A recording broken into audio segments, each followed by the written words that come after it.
Eh bien,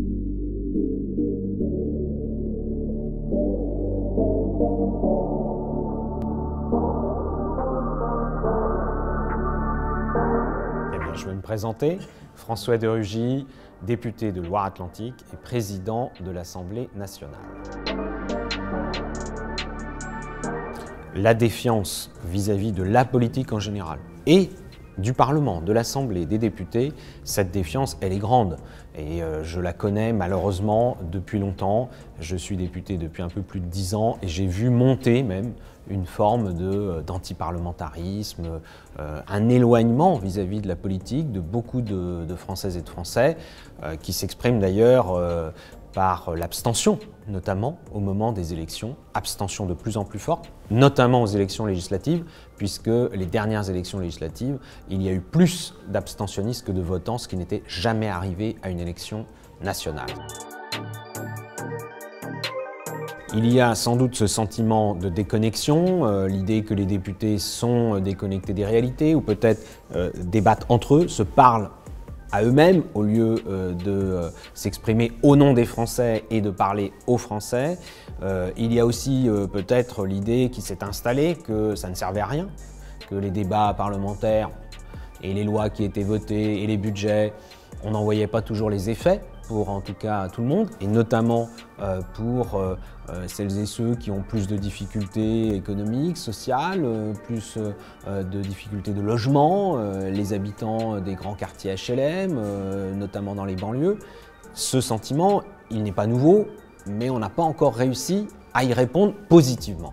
Moi, je crois qu'il faut à la fois avoir une politique qui donne plus de résultats, plus d'efficacité, que l'on puisse voir en 5 ans de mandat les changements qui sont intervenus dans le domaine du logement, dans le domaine du bon fonctionnement de l'éducation nationale. On n'a jamais autant dépensé pour l'école dans notre pays et malheureusement, les résultats sont de moins en moins bons. La question de la santé, de l'hôpital, de l'accès aux soins, dans tous ces domaines-là, bien sûr l'emploi, bien sûr les entreprises, l'activité économique. Et puis aussi la question du fonctionnement de notre démocratie et d'avoir un meilleur fonctionnement qui là aussi soit plus efficace, notamment au Parlement, mais qui soit plus ouvert, en connexion permanente. Et moi, c'est un de mes chantiers, une de mes priorités, que l'Assemblée soit plus ouverte et qu'elle soit connectée aux réalités. Là aussi, c'est un reproche ancien de dire que finalement l'Assemblée nationale, qui représente le peuple français, on dit la représentation nationale, eh bien finalement, elle ne serait pas représentative de la diversité des Français, diversité sociologique, diversité de niveau d'études, diversité de profession, diversité aussi d'origine. Aujourd'hui, je crois que l'Assemblée nationale, la composition actuelle, elle est plus diverse et un peu plus proche de ce qu'est la société française que dans les précédents mandats. Ce n'est sans doute pas suffisant. Vous savez que pour la parité femmes-hommes, on a mis des mesures contraignantes sur les partis politiques, sur la présentation autant de candidates que de candidats. Est-ce qu'il faudrait aller jusqu'à des quotas pour les origines? On n'a jamais voulu le faire en France. Je ne pense pas d'ailleurs que ce serait une très bonne idée. Ce qui serait bien déjà, c'est d'avoir une idée précise de la réalité. Et je crois que si on regardait mieux en France la réalité en acceptant de faire des statistiques sur la base des origines. Alors, on a dit souvent statistiques ethniques, moi je n'aime pas cette expression parce que ça n'a rien à voir avec les ethnies, les races ou que sais-je encore. C'est une question d'origine. Est-ce que quand on est député, mais quand on est fonctionnaire, quand on est salarié du public, du privé, on pourrait savoir si on a un parent, plusieurs parents étrangers, si on est naturalisé ou pas. Après, tout le monde est sur un pied d'égalité, bien sûr. Il ne s'agit pas du tout de faire des catégories avec des inégalités, mais de regarder simplement la réalité. Et je crois d'ailleurs que l'on verrait qu'en fait, il y a en France beaucoup plus d'intégration, beaucoup plus de promotion à des postes à responsabilité dans la vie économique, sociale, dans la vie publique, qu'on ne le croit pour les personnes d'origine étrangère notamment. Mais comme on n'a pas de statistiques, on s'empêche de le mesurer. Moi, je ne suis pas favorable à la discrimination positive. J'ai envie de dire que positive ou négative, ça reste une discrimination et que la discrimination en soi, ce n'est pas quelque chose que l'on peut tolérer. Donc, je ne souhaite pas qu'on rentre dans cette idée. D'ailleurs, aux États-Unis, puisque ça vient souvent des États-Unis, on parle d'affirmative action. Je ne sais pas, je ne suis pas un spécialiste de l'anglais, quelle serait la traduction la meilleure, mais si on entend le mot, c'est une action affirmative, c'est-à-dire une action volontariste, une action positive. Ce n'est pas discrimination, le mot américain. Et donc, c'est peut-être dans ce sens-là qu'il faut aller. Alors, en effet, aux États-Unis, on a pu aller jusqu'à des quotas. Pas pour les élections, à ma connaissance, d'ailleurs. Donc, il faut quand même garder le sens aussi de la mesure. Pourquoi moi, je le refuse pour les élections? Parce que je crois que là, ça veut dire qu'on enfermerait les gens dans leurs origines. Moi, je crois que c'est vraiment une politique de promotion permanente, d'intégration. Le mot intégration, moi, je le revendique. C'est pas un gros mot. Pourquoi? Parce que ça veut dire qu'on fait tout le temps l'effort. Et ça, c'est des politiques publiques à tous les niveaux, au niveau éducatif, au niveau social, pour que toujours on fasse en sorte que chacun ait sa place dans la société et donc que demain chacun ait sa place dans la vie politique.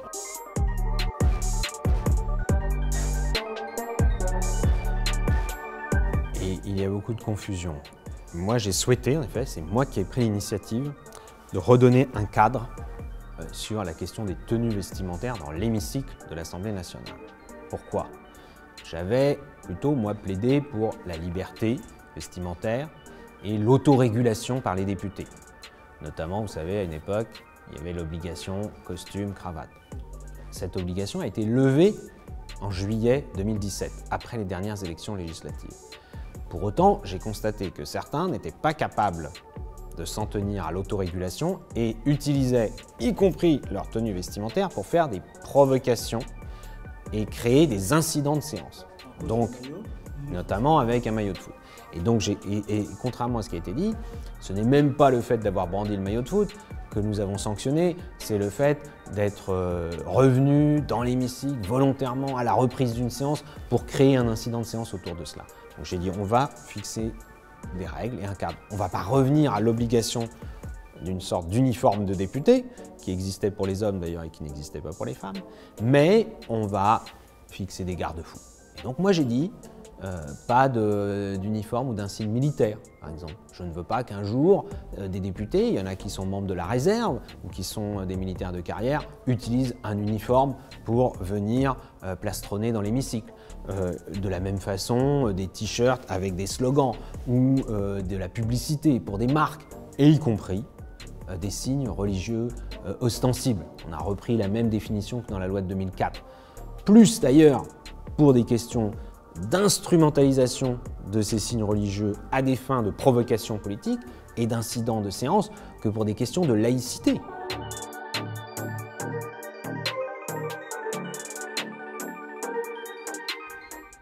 15 000 par an ». Moi, je veux bien qu'on dise qu'on fait un tri, qu'on renvoie 15 000 expulsions par an. 85 000, je crois, refus d'entrée, c'est-à-dire des gens qui se présentent à l'entrée du territoire français et qui ont dit non. Voilà. Même en additionnant les deux, ça fait 100 000 personnes par an, quand il y en a 260 000 qui sont, elles, accueillies avec un titre de séjour. On a augmenté ces dernières années, et moi je suis pour qu'on continue à le faire, les titres de séjour pour les étudiants étrangers. De même que moi je suis très content que des Français puissent aller faire leurs études ou puissent aller faire une année d'études à l'étranger. Que d'ailleurs parfois, à la suite de cette année d'études, ils vont rester dans le pays dans lequel ils seront allés étudier. Ils vont peut-être rencontrer quelqu'un, se marier, fonder une famille, avoir un travail dans un pays très éloigné de la France. On a aujourd'hui 2,5 millions de Français qui résident à l'étranger, principalement, qui travaillent à l'étranger. On a également des étrangers qui sont en France. Et là aussi, des étudiants étrangers, pour certains, ils vont rester en France ensuite. Ils vont y trouver un travail, ils vont là aussi peut-être se marier, fonder une famille, et ainsi de suite. Donc tout cela est normal, nous sommes un pays ouvert, nous le revendiquons, nous pensons que dans la mondialisation d'ailleurs, c'est une chance, c'est une force, et d'avoir des Français à l'étranger et d'avoir des étrangers en France. On parle souvent de la francophonie ou on parle du développement économique. C'est aussi un facteur justement de rayonnement de la France et donc de développement économique pour des entreprises françaises à l'étranger ou des entreprises étrangères en France d'ailleurs. Mais il faut bien quand même que tout cela soit régulé.